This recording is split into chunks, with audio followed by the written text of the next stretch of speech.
খবর শুনছেন update Bangla channel থেকে। আজ জানাবো পশ্চিমবঙ্গ দেশ এবং বিদেশের বাছাই করা সব তাজা খবর। আপনি যদি চ্যানেলে নতুন হয়ে থাকেন তাহলে অবশ্যই চ্যানেলটি সাবস্ক্রাইব করুন, কারণ প্রতিদিনের সেরা খবরগুলি আপনার হাতের মুঠোয় পৌঁছে দিতে আমরা আছি সদা প্রস্তুত। শুরুতেই জানাবো সংবাদ শিরোনাম। এবার বিজেপির সঙ্গে মিলে মন্দির গড়বেন সুপ্ত বাসনা, জানালেন হুমায়ুন। সুপ্রিম নির্দেশ মেনে তৈরি আনম্যাপড তালিকা ভাঙড়ের লিস্ট থেকে দায় ঝাড়ল কমিশন। সেই মিনিয়াপলিস, আবার ট্রাম্প বাহিনীর গুলিতে নিহত যুবক, বিক্ষোভে স্থানীয়দের কি দাবি মার্কিন প্রশাসনের? ছুটি নিয়ে বাড়ি ফেরার দিনে ফিরলেন কফিনবন্দি হয়ে জওয়ান সমীরণ সিং এর মৃত্যুতে শোকস্তব্ধ ঝাড়গ্রাম। দাদু ডেকে নিয়ে গিয়েছিল নদী পাড়ে, ধর্ষণ নাবালিকা, গ্রেপ্তার ষাটোর্ধ্ব। প্রয়াত নারায়ণ দেবনাথের হাঁদা ভোদাদের নিয়ে বড় নির্দেশ হাইকোর্টের। কর্মীরা গরু, বেফাঁস মন্তব্যে দলেই বিক্ষোভের মুখে তৃণমূল বিধায়ক, পাল্টা সিন্ডিকেটকে নিশানা। সাধারণতন্ত্র দিবসের আগে পাঞ্জাবে নাশকতার ছক, ভয়াবহ বিস্ফোরণে উড়ল ট্রেন। রাহুল সবচেয়ে ভীতু, খাড়গে ধামা ধরা সভাপতি, কংগ্রেস ছেড়েই তো বর্ষিয়ার নেতার। নজরে নবান্ন, দুর্বলতার কলকাতার নয়, সম্ভাবনাময় বর্ধমান থেকে বাংলার টেস্ট শুরু বিজেপির নবীন সভাপতির। ওন্দায় শুভেন্দু, বিরোধী দলনেতাকে দেখেই কেঁদে ফেললেন আক্রান্ত বিজেপি নেতার ছেলে। কাজ না করলে দল পাশে থাকবে না, এসআইআর এর জন্য তৈরি হওয়া ওয়ার রুমে কর্মীদের নিষ্ক্রিয়তায় ক্ষুব্ধ অভিষেক। ভাঙচুর নয়, নোটিশের জবাবটা দিন, এসআইআর শুনানি নিয়ে ইঙ্গিতপূর্ণ মন্তব্য কাজলের। রাতের অন্ধকারে কুকুরের সঙ্গে কুকর্ম, অভিযুক্তকে হাতে নাতে ধরে ফেলল বেহালার মহিলারা। ভারতের সীমান্ত ঘেঁষা এলাকায় 10 তলা ভবন বানাবে ঢাকা, 2000 কোটি টাকা পাঠাচ্ছে চীন। মহারাষ্ট্রে বিজেপির প্রার্থী, বাংলায় এসআইআর এর ফর্ম জমা, শোরগোল বীরভূমে। সম্ভব নয়, সম্ভাবনার আসনেই লড়াই, কোন সমীক্ষা করছে সিপিএম? গণধর্ষণের পর নৃশংস খুন, 13 বছর পার, ভোটের আগে এখনো সুবিচারের আশয় কামদুনি। বাঁকুড়ায় আক্রান্ত বিজেপি নেতার বাড়িতে শুভেন্দু, পুলিশকে হুঁশিয়ারি দিয়ে সময়সীমা দিলেন বিরোধী দলনেতা। অ্যাপ ডাউনলোড করলেই সব তথ্য যাচ্ছিল প্রতারকদের হাতে, মহেশতলায় গ্রেপ্তার ভিন রাজ্যের 5। জোট নিয়ে দ্রুত সিদ্ধান্ত নিন, কংগ্রেসকে মরিয়া আহ্বান সেলিমের, প্রশ্ন ফ্রন্ট এবং সিপিএম এর অন্তরে। রাজীবের পর পরবর্তী ডিজিকে, নবান্নের তালিকায় 8 নাম। কলকাতা ছেড়ে দুর্গাপুর, বিজেপির সভাপতির প্রথম বৈঠক এড়িয়ে যাবেন শাহের টার্গেট শহর। 7 দিন আগে মাধ্যমিক পরীক্ষার অ্যাডমিট কার্ড নিয়ে নয়া ঘোষণা শিক্ষামন্ত্রীর। কোচবিহারের মাথাভাঙা এসআইআর নোটিশ ঘিরে মৃত্যু, রাজনীতিতে তোলপাড়। 27 জানুয়ারি হবে তোলপাড়, ডিএতে এবার সাঁড়াশি চাপে রাজ্যের সরকার। 17 বার ব্যর্থ হয়েও বজায় রাখেন জেদ, 40,000 কোটি কোম্পানি দাঁড় করিয়ে নজির অঙ্কুশের। বাংলাদেশের মৌলবাদী তাণ্ডবের ভঙ্গিমায় বাঁকুড়াতে বিজেপির কর্মীকে জ্যান্ত পুড়িয়ে মারার চেষ্টা, গর্জে উঠলেন শুভেন্দু। রেড রোডে বেপরোয়া গতির গাড়ি, প্রজাতন্ত্র দিবসের আগে ফের নজরদারিতে প্রশ্ন। বিজেপি ক্ষমতায় এলে মুঘল পাঠানদের নাম মুছবে, হুমায়ুনের সঙ্গে আঁতাতের জল্পনা ওড়ালেন শুভেন্দু। অযথা তাড়াহুড়ো করা হচ্ছে, এবার এসআইআর নিয়ে প্রশ্ন তুললেন অমর্ত্য সেন। আপনাদের কাছে একটা অনুরোধ রইল, আমরা প্রতিদিন চেষ্টা করি আপনাদের জন্য সঠিক, সংক্ষিপ্ত এবং নিরপেক্ষ খবর পৌঁছে দিতে। আমাদের এই ছোট্ট চেষ্টাকে যদি আপনার ভালো লাগে তাহলে দয়া করে একটা লাইক দিয়ে পাশে থাকার বার্তা দিন। আপনার একটা লাইকই আমাদের আগামী দিনের অনুপ্রেরণা। এবার এক এক করে দেখে নেব বিস্তারিত খবরগুলি। বিজেপির সমর্থন যে তার পিছনে রয়েছে, একথা বারবার দাবি করেছে বাংলার শাসক দল তৃণমূল কংগ্রেস। বিজেপির ইন্ধনে মসজিদের রাজনীতি করে যে তিনি আদতে তৃণমূলের ভোট ভাগ করে বিজেপির সুবিধা করে দিতে এসেছেন, তাতে আর কোনো রাগ ঢাক রাখছেন না ভরতপুরের তৃণমূলের সাসপেন্ডেড বিধায়ক হুমায়ুন কবির। এবার তিনি মসজিদের পরে মন্দির তৈরির পরিকল্পনা জানালেন বিজেপির সঙ্গে হাত ধরে। বিজেপির মদতে হুমায়ুনের মুখ্যমন্ত্রী হওয়ার স্বপ্নকে কটাক্ষ তৃণমূলের। বাংলার ক্ষমতা দখল করতে সব দলের সঙ্গে যেতে পারেন বলে দাবি করেছিলেন হুমায়ুন কবির, যদিও আইএসএফ এর প্রধান নওশাদ সিদ্দিকীর আহ্বানে এখনো সাড়া দেননি হুমায়ুন। অথচ দাবি করছেন রাজ্যের মুখ্যমন্ত্রী হতে গেলে বিজেপির সমর্থনে তিনি মুখ্যমন্ত্রী হতে রাজি। এবার আরও এক ধাপ এগিয়ে বিজেপিকে রাম মন্দির তৈরিতে সহযোগিতার বার্তা হুমায়ুনের। তিনি জানান, মসজিদ করার পাশাপাশি অধিকার আছে আমার কৌমের টাকায়, পাশাপাশি অমুসলিম যারা সনাতন ধর্মে বিশ্বাসী, যারা তাদের মন্দির তৈরির অধিকার আছে, সেক্ষেত্রে সেক্ষেত্রে 2024 সালে আমি যখন ঘোষণা করেছিলাম তখন ওনারা সাগরদিঘিতে একটা প্রত্যন্ত গ্রামে রাম মন্দির তৈরির ঘোষণা করেছিলেন। আমার যদি কোনো সাহায্য তারা প্রার্থনা করে রাম মন্দির গড়ার ক্ষেত্রে, আমি নিশ্চয়ই করব, আমার ট্রাস্টই করবে। বিজেপির সঙ্গে হুমায়ুনের এই সখ্যতায় তৃণমূলের রাজ্য সাধারণ সম্পাদক কুণাল ঘোষের কটাক্ষ। হুমায়ুন কবির বলছেন তিনি মুখ্যমন্ত্রী হবেন, বিজেপির সমর্থনে মুখ্যমন্ত্রী হবেন। আমার মনে হয় ওনার কিছু সমস্যা হচ্ছে, মাথায় একটু নবরত্ন তেল মাখা দরকার। যুক্তিগত অসঙ্গতির তালিকা প্রকাশ করতে হবে নির্বাচন কমিশনকে। গত 19 জানুয়ারি হওয়া ভোটার তালিকায় নিবিড় পরিমার্জন বা এসআইআর শুনানিতে এমনই নির্দেশ দিয়েছিল সুপ্রিম কোর্ট। সাফ জানিয়ে দিয়েছিল প্রকাশ্যে ওই সংক্রান্ত তালিকা টাঙিয়ে দিতে হবে। এবার সেই নির্দেশ মেনেই তালিকা তৈরি করল কমিশন। সূত্রের খবর, রাজ্যের আনম্যাপড এবং লজিক্যাল ডিসক্রিপেন্সির তালিকা তৈরি করে ফেলেছে নির্বাচন কমিশন।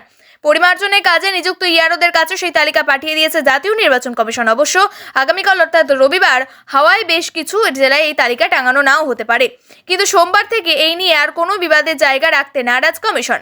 কমিশন সূত্রে আগেই জানা গিয়েছিল যুক্তিগত অসঙ্গতির কারণে 1.36 কোটি ভোটারকে চিহ্নিত করা হবে এবং তাদের শুনানির জন্য তলব করা হবে। তবে পরে সেই সংখ্যা কমে দাঁড়িয়েছিল 98 লক্ষে। সেই তালিকা ধরেই ভোটারদের শুনানির নোটিশ পাঠানো হয়েছিল জানিয়ে সরব হয় তৃণমূল সহ একাধিক দল। শুনানির নামে হয়রানি হচ্ছে বলে দাবি করেন তারা। পাশাপাশি যুক্তিসঙ্গত অসঙ্গতির তালিকা প্রকাশের দাবি জানায় রাজ্যের শাসক শিবির। যে জল গড়ায় সুপ্রিম কোর্টে মেলে মান্যতা। অন্যদিকে ভাঙলের লিস্ট বিতর্ক। শনিবার রাতে ইয়ারোদের জন্য আনম্যাপড লজিক্যাল ডিসক্রিপেন্সি তালিকা তৈরি করে দিল জাতীয় নির্বাচন কমিশন। ঘটনা ভাঙড়ের 2 নম্বর ব্লকের। সেখানে একটি প্রায় 54,000 ভোটারের তালিকা প্রকাশ করল প্রশাসন, কিন্তু দিন পেরোতেই সিও দপ্তর বলল প্রকাশিত তালিকা কমিশনের দেওয়া নয়।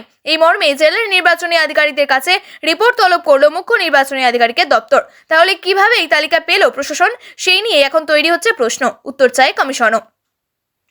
অভিবাসন দপ্তরে অভিযানের মধ্যে আবার গুলি চলল মিনিয়াপলিসে। কেন ওই আইসি কর্তা গুলি চালাবেন তা স্পষ্ট করেছে আমেরিকার হোমল্যান্ড সিকিউরিটি বিভাগ। আবার আমেরিকার মিনিয়াপলিসে অভিবাসন দপ্তর আইসির অফিসারের গুলিতে খুন হলেন এক যুবক। সমাজ মাধ্যমে পোস্ট করে এমনই জানিয়েছেন মিনিয়াপলিসের গভর্নর টিম ওয়ালজ। তিনি এও জানান ঘটনার পরপর এই বিষয়টি নিয়ে হোয়াইট হাউসের সঙ্গে যোগাযোগ করেছেন। দিন কয়েক আগে মিনিয়াপলিসে আইসির কর্তা জোনাথন রসের গুলিতে মৃত্যু হয় 37 বছর বয়সী রেনি নিকোল গুডের। ওই যুবতীর মৃত্যুকে কেন্দ্র করে অশান্ত হয়ে উঠেছিল মিনিয়াপলিস। হাজার হাজার মানুষ পথে নেমেছিল প্রতিবাদে। ডোনাল্ড ট্রাম্পের প্রশাসনের বিরুদ্ধে ক্ষোভ উগড়ে দিয়েছেন। তবে তারপরেও মিনিয়াপলিসে ধরপাকড় অব্যাহত রেখেছেন অভিবাসন দপ্তরের কর্তারা।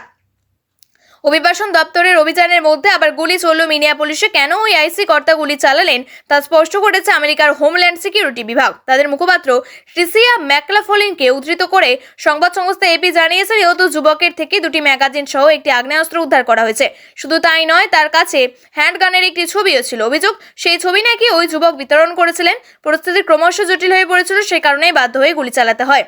গুলি চালানোর ঘটনায় নতুন করে ক্ষোভের জন্ম দিয়েছে মিনিয়াপলিসে। গত 7 জানুয়ারি আইসিসির কর্তার গুলিতে গুডের মৃত্যু হয়। তার মৃত্যুতে অভিযুক্ত আধিকারিকদের পক্ষে সওয়াল করেন খোদ মার্কিন প্রেসিডেন্ট ট্রাম্প। তিনি জানান ওই কর্তা যা করেছেন তা সম্পূর্ণ আত্মরক্ষার তাগিদেই। ওই যুবতী ইচ্ছাকৃতভাবে অভিবাসন দপ্তরের আধিকারিককে গাড়ি চাপা দেওয়ার চেষ্টা করেছিলেন। সেই সময় নিজের প্রাণ বাঁচাতে ওই ব্যক্তি গুডের গাড়ির দিকে গুলি ছোড়েন। তাতে এই মহিলার মৃত্যু হয়। ট্রাম্পের পাশাপাশি আমেরিকার ভাইস প্রেসিডেন্ট জেডি ভ্যান্সও জোনাথনকে সমর্থন করে এই দাবি করেন। শনিবার যুবক খুনের ব্যাপারে সরাসরি না হলেও অভিযুক্ত অভিবাসন কর্তার পাশেই দাঁড়ালো ট্রাম্প প্রশাসন। ছুটিতে বাড়ি ফেরার কথা ছিল, কিন্তু পারলেন না ফিরতে। আসলো ভারতীয় সেনা জওয়ান সমীরণ সিং এর কফিনবন্দি দেহ। তার বাড়ি ঝাড়গ্রাম কুচলাদারি গ্রামে।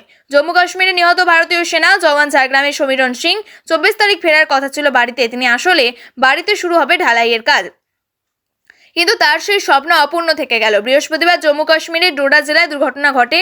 দুর্ঘটনার কবলে পড়েন সেনাবাহিনীর গাড়ি। সেই দুর্ঘটনাতে 10 জন সেনা জওয়ানের মৃত্যু হয়। তাদের মধ্যে আছেন ঝাড়গ্রাম জেলার সাকরাইল ব্লকের রগড়া অঞ্চলের কুচলাদারি গ্রামের সমীরণ সিং। সমীরণ ছিলেন ভারতীয় সেনাবাহিনীর ব্রেভো কোম্পানির 169 নম্বর ব্যাটালিয়নের জওয়ান। বৃহস্পতিবার ডোডা জেলার খনি ভগরত এলাকায় সেনাবাহিনীর গাড়ির ক্যাম্পের দিকে ফেরার সময় দুর্ঘটনা ঘটে। বিপরীত দিক থেকে একটি গাড়ি নিয়ন্ত্রণ হারিয়ে পড়ে যায়। খাদটি প্রায় 200 ফুট গভীর ছিল। জওয়ান সমীরণ ছিলেন পরিবারের একমাত্র রোজগেরের সদস্য। তিনি নতুন বাড়ি তৈরি করেছিলেন। তার বাড়ির দোতলা নির্মাণের কাজ চলছিল। তিনি পরিবারকে জানিয়েছিলেন যে 24 জানুয়ারি তিনি বাড়ি ফিরবেন, কিন্তু তারপরেই ঢালাইয়ের কাজে হাত দেবেন। সেই মতো তিনি ভাইকে বলে আগেভাগে কিছু প্রস্তুতি নিয়ে রেখেছিলেন।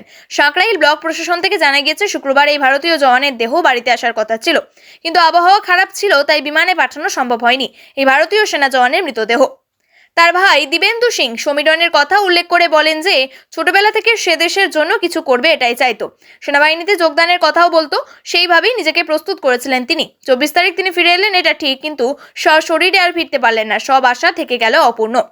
নাবালিকা নদীর ধারে খড়ি আনতে ডেকেছিল দাদু, কিন্তু তার পরিণতি এতটাই ভয়ঙ্কর হবে তা হয়তো ভাবতে পারেনি সেই নাবালিকা। শনিবার দফায় দফায় উত্তেজনা ছড়ালো কোচবিহারের মেখলিগঞ্জ ঘিরে।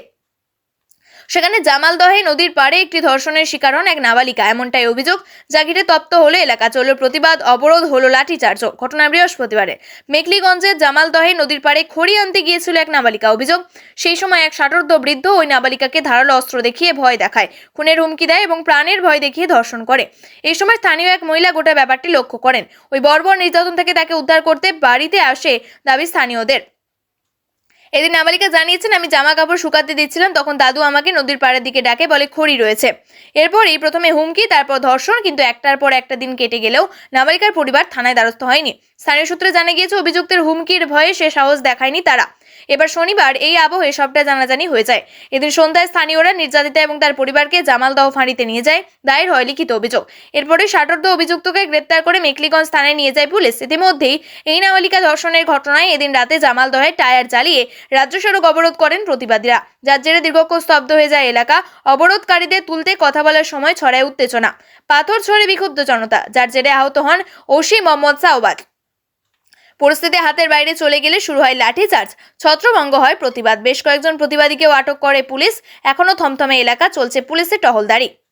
হলুদ হয়েছে পাতা, সেখান থেকে উঁকি মারে হাঁদাপোদা, নন্টে ফন্টে কেলটুয়ার বাটুলরা। সৃষ্টিকর্তা নেই, রয়ে গিয়েছে তার সৃষ্টিরা, কিন্তু সেই সৃষ্টি নিয়ে জল গড়ালো আদালতে।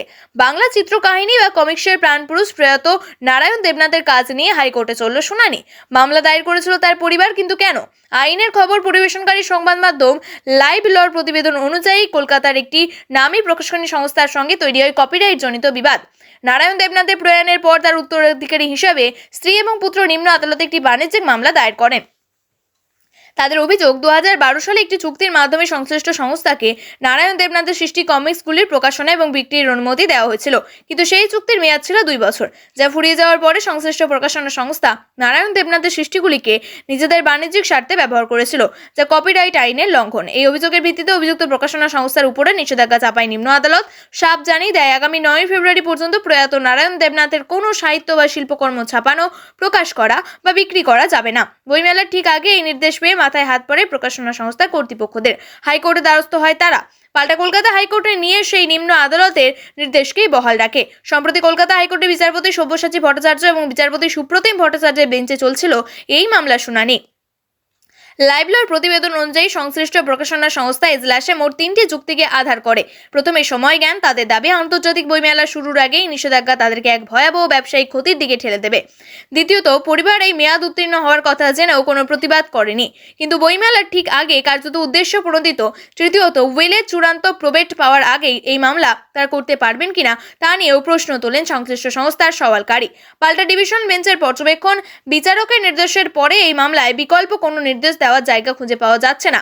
প্রকাশনা সংস্থার সমস্ত দাবি খারিজ করেছে কলকাতা হাইকোর্টের আরও পর্যবেক্ষণ। প্রিয় দর্শক, নিয়মিত সঠিক খবরগুলি সঠিক টাইমে পেতে সাবস্ক্রাইব করুন আপডেট বাংলা চ্যানেলটিকে। ধন্যবাদ।